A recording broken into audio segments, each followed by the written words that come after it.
You know, when you're on a road trip and you see food here, next exit. So you get off the interstate and it's so easy to find those golden arches. There are no complicated maneuvers after you exit to find fast food. And this is true across the nation, no matter what highway you're on. So you walk into the Golden Arch chain and you just know exactly how the store is laid out. There are no quirks, it's predictable and familiar. Which is interesting because if I were to go to a McDonald's in Denver, where the landscape is drastically different than that of Florida Everglades, it is still the exact same experience. This podcast isn't about fast food. No. Instead, I am trying to answer the burning question: why does every place in America look the same? Hi, everyone. Welcome back to the Unraveling Design podcast. I'm your host, Natalie Perry. You can also find me on YouTube under Unraveling Architecture. I am really excited about today's podcast episode, so let's just dive right into it.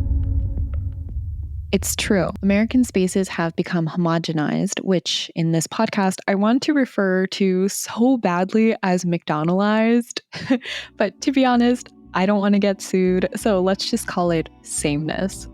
In a nutshell, this sameness found in any town USA is caused by three major factors that all collectively contribute to a landscape where differences are eroded in favor of a more predictable environment. Let's start by tackling a big whale, and that is chain stores and restaurants. American cities and towns have become absolutely dominated by national chain stores and restaurants. In 1962, big box stores like Walmart, Target, and Kmart began opening across America. According to a 2008 MIT study, Walmart's rapid expansion during the 90s accounted for 40% to 50% of the decline in number of small businesses. Walmart's Super Inflation Buster sale blasts through the inflation barrier with big discount savings on hundreds of everyday items, like Conair's Lots of Curls Curling Iron, now just $3.93.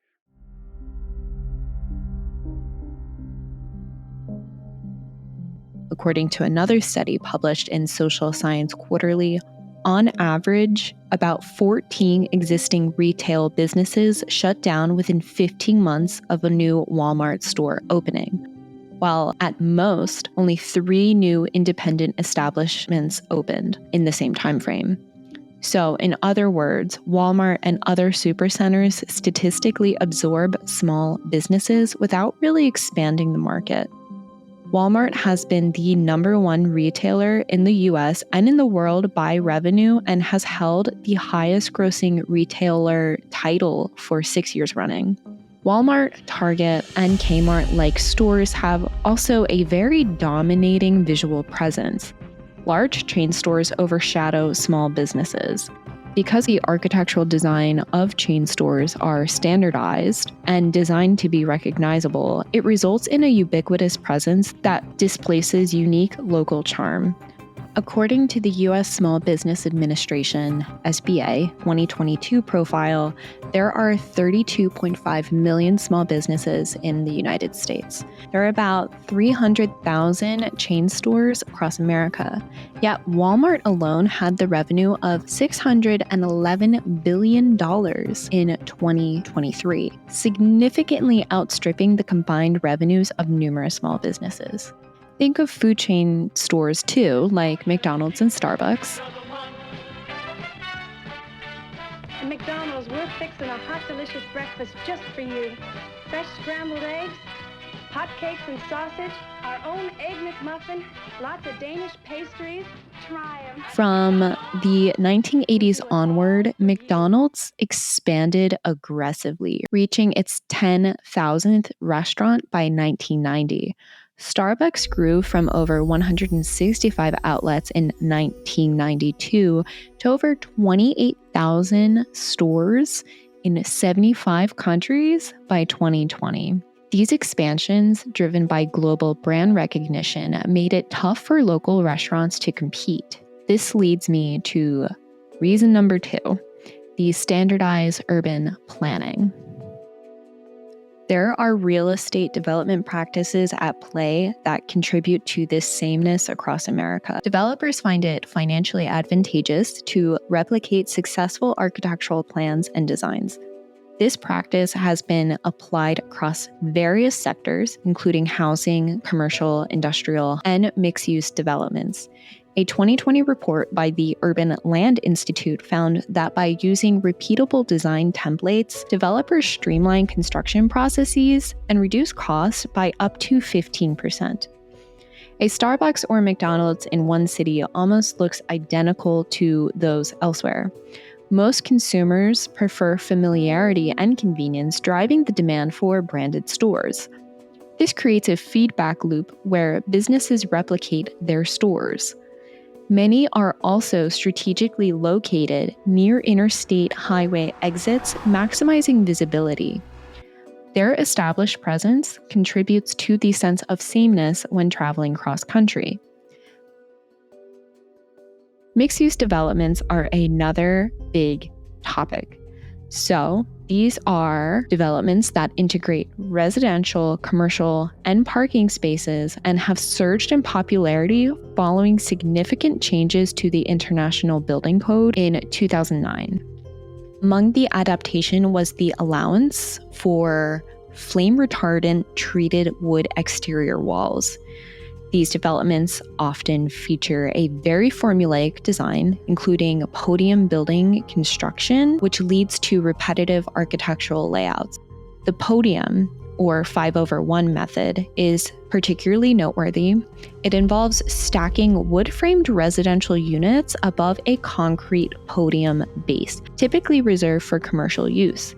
This approach is cost-effective compared to traditional steel and concrete construction. In 2018, the Woodworks Wood Products Council demonstrated substantial cost savings when comparing a 5-story wood-framed project over a concrete podium to a similar concrete structure. The analysis showed a savings of $67 per square foot, which translates into nearly $6.7 million for a 100,000 square foot building. Larger developers are typically at the forefront of mixed-use developments, outperforming smaller competitors. According to the Commercial Real Estate Development Association, large developers have significantly expanded the scope of live, work, play mixed-use developments, increasing their number from 10,000 structures to 43,000 just between 2012 to 2021. These companies possess a lot of financial power and resources. Such capabilities lead to more streamlined construction practices. These spaces are almost invariably designed as rental properties managed by corporate landlords, marking a departure from traditional home ownership models. But that's another podcast topic for later. Mixed-use developments have surged in popularity as they feel more human-scaled. Historically, humans have lived in walkable cities for thousands of years. This trend shifted with the rise of suburban developments, leading to a culture heavily reliant on driving, which brings me to my next point. This shift was, in part, facilitated by standardized urban planning efforts that emerged in the early 20th century, laying the groundwork for the rapid expansion of suburban areas. Modern urban planning often follows a set of uniform guidelines that maximize efficiency.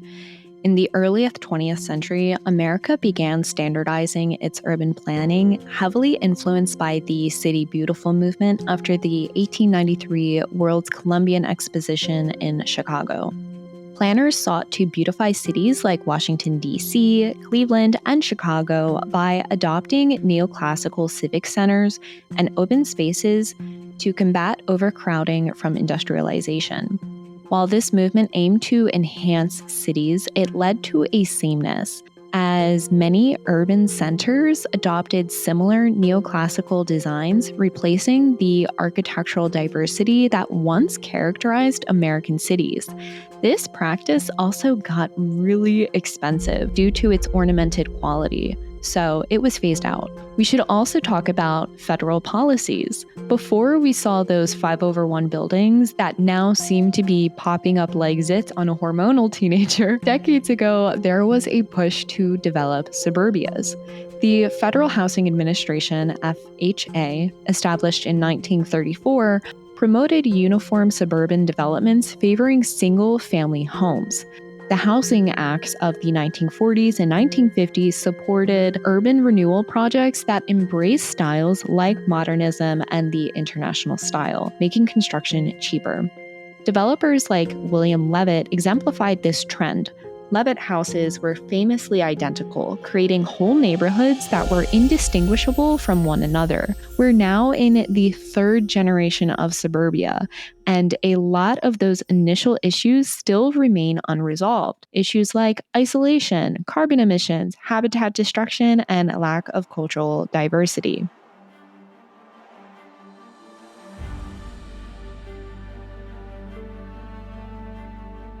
The emergence of suburban sprawl was influenced by mass production of Levittown houses, leading to an increase of car-centric designs. With the 1950s Federal Aid Highway Act signed by President Eisenhower, the development of an interstate highway system was authorized, further facilitating suburban sprawl and neglecting public transit options. Influenced by powerful automotive and oil lobbies, these urban planning decisions shifted attention away from dense urban centers.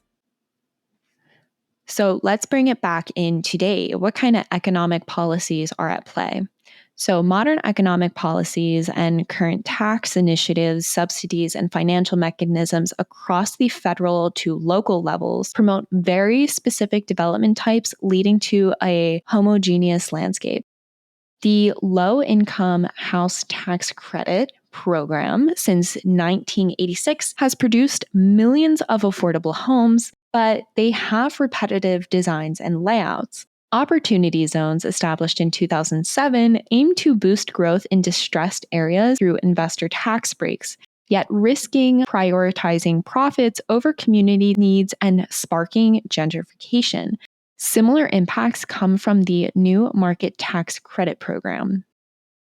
Local zoning laws also shape development, sometimes promoting sprawl with large lot requirements or creating dense look-alike urban areas through high-density zoning.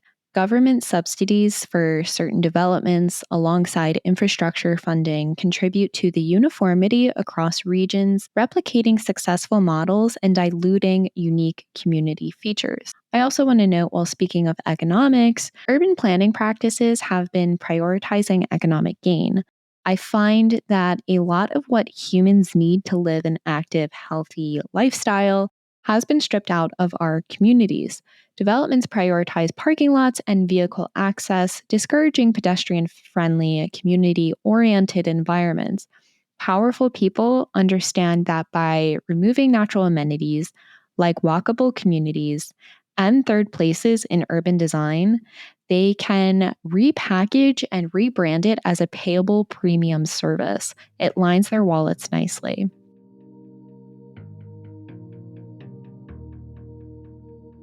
The last reason is media. Media and culture play a huge role in diluting local identities. The media exerts a profound influence. The replication of styles seen on screen in real-world settings contributes to a uniform landscape.